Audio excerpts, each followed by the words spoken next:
Welcome back to another episode of Profit Grow Exit, the podcast where we dive into real stories behind building, scaling, and eventually exiting successful MSPs. I'm your host, Abi Walsh, and today's episode is a really interesting one.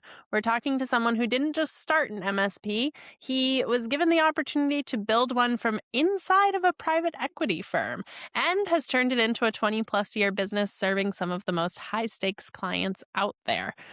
So, welcome, Clark Sandlin. Thank you so much for joining me today. All right. Thank you for having me.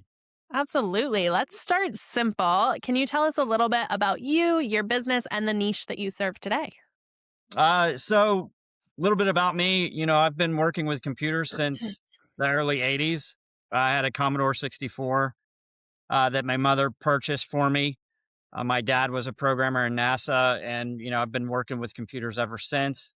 Got to college, worked the help desk, kind of worked my way up through the industry and ended up with a private equity group in the late 90s. The private equity group was Hicks Muse Tate and First. It was an international private equity group with locations all around the globe.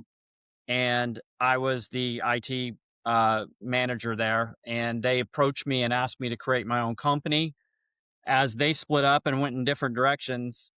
And I support a lot of those partners today still.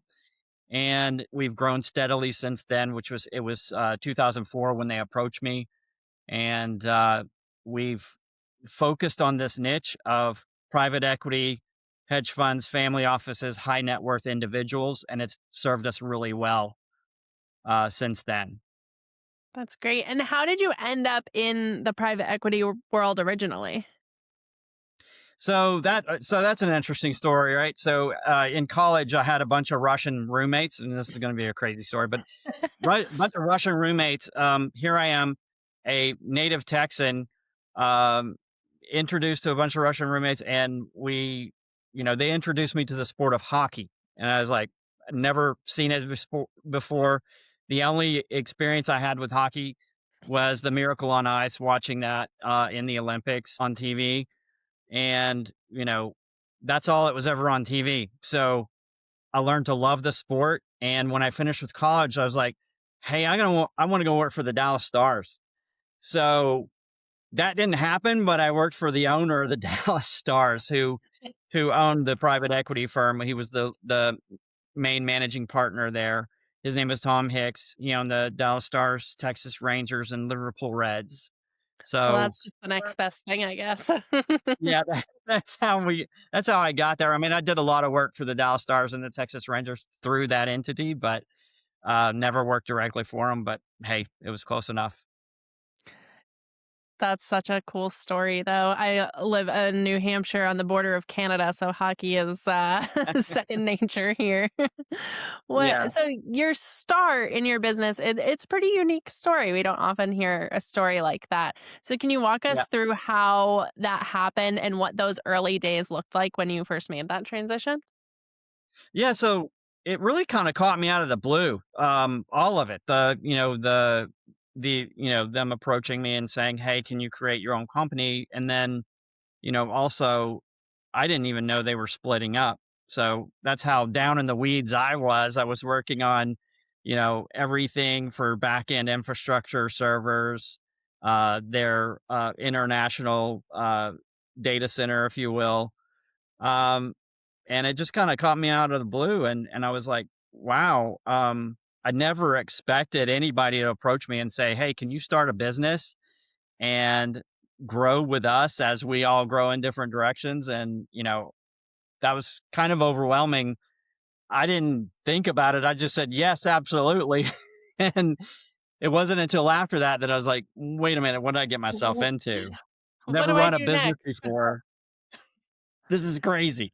It's such a But cool that opportunity though. I love your story. What would you say it was the biggest challenge in that first year or two of starting this business and then running it and running it with clients right out the gate, really? Yeah, so the real big challenge was, um, I had a daughter that year. So, um, just, 2 months, before that, before I opened my business, and it was challenging juggling my first, newborn daughter and growing this company, and then trying to figure out everything non IT. So Mhm. I had to learn business basically overnight. I had no idea what accounting was, GL, any of that stuff. I didn't know how to register a company. Fortunately, there were a lot of good mentors at Hicks Muse and First that helped guide me through that process. Was there anything that you had to learn very quickly that you weren't expecting? Besides changing diapers, yeah. That's how you're talking to a lady who has two-year-old twins. Yeah. Um, yeah. So, um, y- I mean, I there was, as far as expectations go, it was just, you know, I still had to take care of the infrastructure, which was a challenge. And Mhm. then, I had an immediate staff immediate already ready to go, and then I had clients ready to go. So it was just there it is. I You had to were come just up with yeah, like you were thrown into the technical side, the management side, the leadership right, side, and right, the business side all at once. yeah, and the So daughter. Yeah. and a So daughter, yes. not sleeping at night. No sleep at nights. So I'm just Yeah, here. I am burning the candle at both ends. let's just flip your whole life upside down. Right. Yeah. But let's fast forward to today. What does Sure. your company and your life look like in terms of size and structure? So the company now, we're at 23 people right now, and we've grown slowly, only organically. And I learned my lesson early because we grew pretty fast, and Mhm. we took on a lot of clients outside of this niche that created a lot of problems. So Mhm. lots of learning experiences for me, lots of stupid mistakes, and now we've kind of corrected and right size. I'm really happy with where we are now, but I've gone through a lot of nonsense and, learning curves and growing really fast. That's what everybody thinks you're supposed to do in business is grow fast and grow big and, you know, go big or go home kind of thing. But, you know, that was a miserable. And what I found that is once we reset and just went back to just our organic referrals and not trying to market and get other clients. Because what happens when we got off our niche, we got into the gutter. Mhm. We just could not. We took on clients that yes we could handle, but they weren't the typical people that we worked with. So we had to adjust a lot of expectations for how we manage them because it didn't work the same way with private equity. I mean, we were working with uh, dental offices, real estate companies, things like that, other kind of professional services. Yeah, and in our original conversation, we had talked a little bit about the pumpkin plan and how that Yeah. niche is talked about, and you got to grow those giant pumpkins and cut everything else that doesn't support that. Have you guys ever tried traditional marketing? You said you went back to referral based approach. We did try traditional marketing and, it did work a little bit for us. We did get a lot of exposure to, other industries, other fields. But like I said, that's really not where we want to be. So that's kind of Mhm. why we backtracked and we reversed course to no marketing at all, and just focusing on those relationships. Because you have to remember that these Mhm. high net worth individuals they're all connected Mhm. and they refer people who they know, and you can't market to that. Right, once It's you're in very kind of thing. difficult. Yeah. Club. Yeah, First rule of Fight Club. exactly. Yeah, Well, it's all from the golf club, the country clubs, yes, that's where yes, we get most of our referrals. "Hey, I'm a golfing buddy of so and so," and, "Oh, great." that makes sense. That totally makes sense. Now, circling back to the pumpkin plan methodology, so you ended up with a lot of these clients who weren't in your niche and maybe you took some focus away from that. Did Yeah. you actively prune or cut those clients, or did you just refine that focus and say, okay, we're going to focus just on those nurture based referrals? Yeah, yes, we did. So this book was revelational to me because it hit me at the right time. You know, we had grown so big and we had all these clients and all these different directions, and you know, we started getting complaints from our base, and the complaints were, "You're growing too big. We think you're Right. too big for us." Um, Interesting. so you know, that's kind of the private equity take. You know, few years ago. So we said, okay, so we divided things up into pods, and we said, okay, here's our private equity pod, here's our family office pod, and we kind of split people up in different directions, which worked for a little bit, but we still had the same headaches. And you know, the problem with marketing and taking on clients that aren't referrals is you don't know what you're getting, and you don't know what culture they have. And sometimes you bring on the wrong culture and it pulls the rest of your culture down. So if Mhm. you bring on another organization that has all kinds of problems, mismanagement, an angry boss who's very demanding, you're going to kill your culture immediately. And that's what happened. So reading the pumpkin plan at this time was the aha moment. It's like, oh my God, this is right. This is exactly what I am experiencing. So I started cutting off clients slowly but surely, you know, not Yeah. immediately right away, but you know, you Get out the A, started B, setting. C list and yeah. Yeah. We set boundaries, of course, through agreements and things like that, and just kind of upped and ushered some out, let them make that decision, you know, let them Mhm. fire us, um, which is fine. But then some of them we just had to say, look, it's not working out. You know, we're willing to work with you as long as possible. Let's transition this out. Mhm. Now, as an MSP that is extremely niche, how important do you think niching down really is for MSPs today?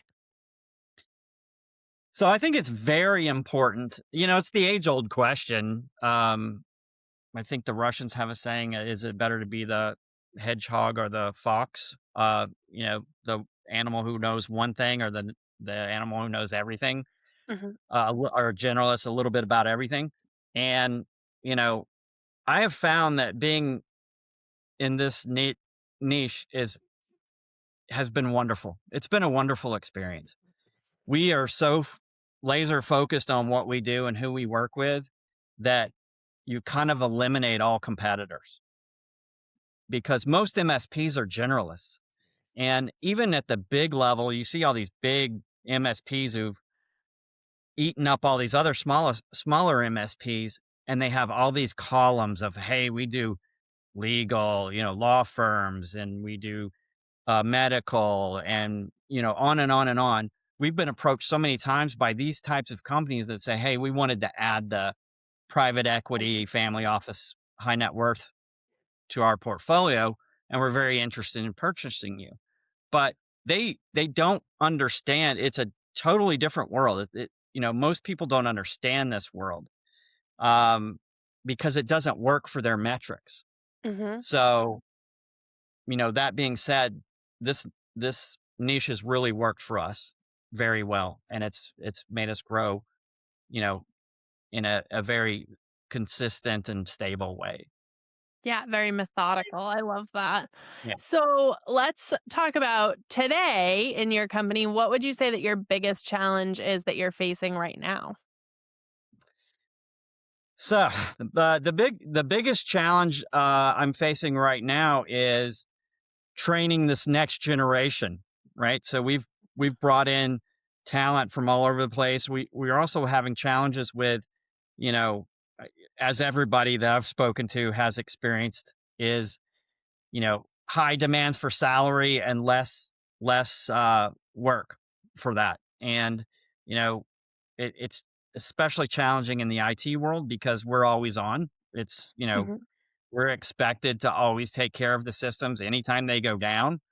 But, you know, we've had this kind of Gen Z challenge with, hey, you know, I'm more concerned about my personal life, and, you know, at 5 o'clock, I'm gone. and that doesn't work in the IT world. So that's always been a challenge. So juggling, how do we incentivize behaviors towards, understanding, hey, this is really 24/7. If the server goes down on Friday night at midnight, or if the cloud service falls offline, we still have to take care of things. So Right. that's been one of our challenges. I think we've done a very good job at it. We didn't do it a very good job at the beginning, but we adjusted course, and I think we're doing a really good job with that now. Would you say that that is a reframe of your internal culture or just a very uh, methodical choice as a whole? So it's a little bit of both. I mean, we had to really reframe after COVID. We had to reframe our culture entirely, because everybody's wants to work from home. We still have to go on site. We still have to take care of things for the customer. So we're kind of in a hybrid scenario. So we're trying to work with everybody, rotating work from home, rotating, the on call thing and giving days off and, whatever, because not everybody wants the same thing anymore. It used to be, you know, in the 90s and early 2000s, it was money. You can incentivize everybody with money. The younger generations now aren't really too incentivized by money. Yes, they do want money, but they also want, their lifestyle. They want to Flexibility, have yeah. their me time, and I get it. It's fine. So that's been kind of the adjustment, but we had to really reframe the culture, and we actually brought in a whole lot of new employees. We still have like the employees have always been around, but we brought in a lot of like level ones, level twos that had no tech in their background, but were very service oriented, and they've done a phenomenal job. And I have to say, most of them are female. So, I was female just in tech. having this conversation. I'm completing my MBA. I'm in my last class right now, and I just Yep. did a paper on um, women in male-dominated fields. I've Yep. been working in the MSP and IT industry since I was about 15 years old, and back when I started, there wasn't a woman to talk to ever. And Right. now, Yeah. even on stage at some of our conferences and stuff, you see a lot of women. And I think, again, yeah, it comes down to that generational reframing and priorities among people for sure. Yeah. It's really worked out well for us, and you know, of course, you have to get over all the intimidation and trepidation and insecurities in the very beginning. Like, I don't know anything about tech. That I'm like, I know you can do this. Like, you have the personality for the customer facing, service oriented. So I trained them all up on tech, and having a daughter myself, you know, I'm all about empowering and mentoring uh, women into some, you know, the traditionally male fields, and giving them that opportunity to say, "Look, I know you can do it. Go get it done." So it's worked out Absolutely. really well. I love that. Now, let's talk about your leadership style. And along this is kind of a good lead in. Has your leadership style changed from when you started to now? No, of course, yeah, it's changed with my culture too. So you know, yeah, in the beginning, um, I've always wondered why they chose me, because, in the beginning, I was like one of these perfectionists, everything has to be perfect. I can't, and that was kind of a stumbling block for me. And I had really high standards for myself, work 14 hours a day, 14, 16 hours a day, whatever, burn the candle at both ends, of course, go home, take care of my daughter. And then it just kind of,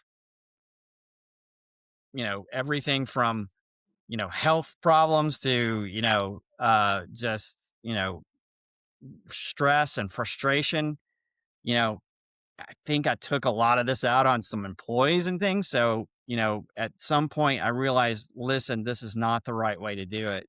So I started reading a lot of books, and, my expectations were super high for people. I expected the same kind of perfection from me. And what I realized is like, look, I'm a business owner. I'm a different breed. this doesn't work for everybody. Not everybody works this way. Well, if And everybody once did, I then made everybody would own a business. exactly. I mean, if you listen to TikTok, everybody does own a business, but they don't. I mean, it takes a lot of work and it takes a certain kind of individual. And I'm not saying it's a good person. I mean, you've got to, it's not a balanced lifestyle at all. It's not a, Yeah. work live balance. It is always on. And, I have transitioned into today a more balanced lifestyle because I get my team, I empower my team to do more of Mhm. what they're capable of doing and just kind of letting them go and do it. So that is what has changed. I've learned a lot um, from I mean, if you look at the beginning to now, it's just like I'm a totally different person. I have a totally different management style. I'm not that jerk boss. I am, you know, because I'll admit it. I had high standards for everybody, just like myself. And like I said, when I was able to, have that realization, not everybody is built like me. And it's not an elitist kind of mentality or condescending. It's more of, man, I am just, look, I'm constantly reading. I mean, I'm never off. And sometimes that's a bad thing. And when Yeah. I realized that, hey, that is a bad thing and I'm imposing this on other people, it's not fair. When I changed that, my culture started shifting and changing. And I'm very happy with where we are today. That's a really great story and a true testament to leadership. And I think the people who own businesses who want to be good leaders need to have that ability to learn and absorb and reflect, really, is what it comes down to. Yeah. Yeah. That's a big one. Reflection is huge. Absolutely. And realizing that not everybody's wired the same way. Yeah, that's we talked a little bit about some tools we here at Encore use the disc training, and I think you had mentioned was it culture Culture index index. that you Yeah. guys use? So Yeah. how did that help you teach yourself about yourself as a leader? So that taught me a lot about myself. And that was actually another turning point for me. So eh, you know, I was a member of a CEO group called Convene. It's a Christian CEO group. And one night they sent us a quiz. They said, "Hey, take this before we meet tomorrow." And I was like, "Okay." So it took me like 5 minutes to take it. I was like, "Okay, it's like word association or whatever." And I was like, "I don't know what this is going to tell me. I don't see how you're going to get anything out of this 5 minute little, you know, word comparison. A whole bunch of adjectives, and you say, yeah, this is me. No, this is not me." Well, we get there, and there's 12 of us around a table, and the guy from Culture Index, kind of talks to the table, talks to the room, tells says, "Hey, here's your surveys, here's your results," and he goes one by one to everybody and says, "You're really good at this. You're amazing at this. You are perfect. You're the perfect business owner. You do this, this, and this." And he focuses on all their positive traits. When he gets to me, he tells me, "You suck at this. You're terrible at this. I don't know what you think you're doing running a business when you do this, this, and this." And I was like, "Yeah, I agree. Yeah, you're right." And then he stopped and he turned to the room and he says, "Okay, can anybody tell me why I gave everybody positive feedback, but I beat up on Clark?" And everybody's like, "No idea." and, Uncomfortable. exactly. I was just like, "Come on, get to the point. Let's go. I want to know." Um, and he said, "Well, because Clark can take it and you guys can't. Clark is open to critical feedback and wants to work towards a solution and is willing to self-deprecate to the point of, focusing on the issues and the problems." So I was like, "Well, yeah, that's true. Okay, what else?" And it didn't hit me until after that I was like, "Oh, wait a minute. That's absolutely right." And Uh, once I realized he had me nailed, like who I am and what my faults are and everything else, I was like, "Can I do this for my employees?" And he said, "Absolutely. That's what we do." So we did it for all of our employees. And then once the results came back, I realized I had employees in the wrong positions. I was Mhm. setting them up for failure based on their work traits. And DISC is very similar. Yeah, it's Um, very similar. that you have to position them to, where they're going to be successful. Like you To their have strength. detail Yeah. oriented people, you're not going to, you're going to make sure that they're intact. They're doing the technical behind the scenes. They're checking all the Mm. checklists, the task lists, things like that. But if you have non-detail oriented people, but socially interacting or visionary, you're not going to put them in charge of the tech and all that other stuff. So I realized, wait a minute, I'm visionary.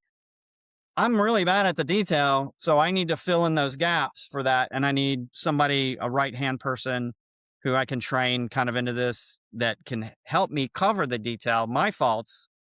And I realized the same with the rest of the team. And what was kind of cool, what we first did, we paired up uh, a male and a female, a woman and a man together. And it was like, we kind of joked, this is our Garden of Eden. And it was really cool to watch that dynamic work. So it was kind of like, the very service oriented and the very detail fix it oriented coming together and making things happen. So it was a beautiful experiment. We don't have that today. We're more women centric, more women, focused, top heavy, which works out great as well. Um, but it was an interesting experiment. So that's kind of the fruition of how of that whole culture index experience. Yeah, we've helped a lot of companies over the years with the DISC assessments, which are very similar. And actually seeing those folks, especially the ones who are the right person and the right culture fit, but they're not in the right seat. And that Right. sigh of relief that they show when Yeah. the owner says, "Hey, do you want to try out maybe this position, or can we adjust things to maybe make you a little happier?" And they go, "Oh my gosh, I've been waiting for that." So it's Yeah. definitely a game changer for sure. Yeah, absolutely. The only challenge we had with it was the people who did not agree with it, you know. Yeah, That's not it who is I always am. gonna I be. I am Yeah, I am a business owner. That's not me. yeah. And you know, changing their position was a little challenging because one guy wanted to be a project manager, but he had no detail at all whatsoever, and it was kind of like, not going to work. Mhm. So dealing with that was a bit of a challenge. For sure. Now, looking back at the last 20 or so years, what is something that you wish that you had learned earlier? Oh, all of it. I mean, I guess it's like we go through life, and it's we live life forwards, but learn it backwards, as Kierkegaard says. But you know, yeah, I wish I would have had some of this knowledge to begin with. I wish I would have been aware of the culture index and disc, assessments prior to, rather than halfway through. That would have helped me set up everything for success from the very beginning. I wish I knew how to run it. I mean, running a business and all this other stuff kind of, just being thrown on me is like that was like a 5-year learning experience, a learning curve. So I had to learn all this stuff and get up to speed. I hired consultants and things like that, of course, to help out. But, again, I didn't understand the concept. So I understood the tech. So, yeah, definitely learning these lessons sooner would have been helpful. And, I did lose a couple of people that were really uh, I really liked working with. And, for whatever reason, we parted ways. But, looking back, I wish I could have, kept some of these individuals. I wish I could have been a better boss for them. Um, but where we're at now, it's a beautiful place. So I wish I could have started out with this beauty, but that doesn't always work out that way, does it? Now, what advice would you give to MSP owners who are listening who might be in the early stages right now? In the early state was uh, you know, while the tech is important, you know, you and I think most of the most of the smaller firms start out with that tech person who kind of dabbles in business and things. Tech is very important. It is what we do, but you need to shift focus quickly on creating a culture of, retaining people, of keeping good talent. Um, your clients love to talk to the same people and develop those relationships with your employees over years of time, especially private equity and high net worth individuals, because they want to know that they trust who they're working with. So I would focus 100% on that culture more from the very beginning than as an afterthought later on. This was such a great conversation. And I think that it really highlights something that we see all the time, which is that growth doesn't come from necessarily doing more, but it comes from doing the right things better, whether Yes. that's narrowing your niche, building your team correctly, or resisting the urge to chase every every trend. Right. Right. Well, That's thank you especially true. so much, Clark. And for those listening, if you got value from today's episode, please make sure to subscribe and share it with someone in your network. And as always, if you don't want to build, grow, or exit your business alone, that's exactly what we're here for. Thanks so much for listening, and we'll see you next time. Thank you, Abby.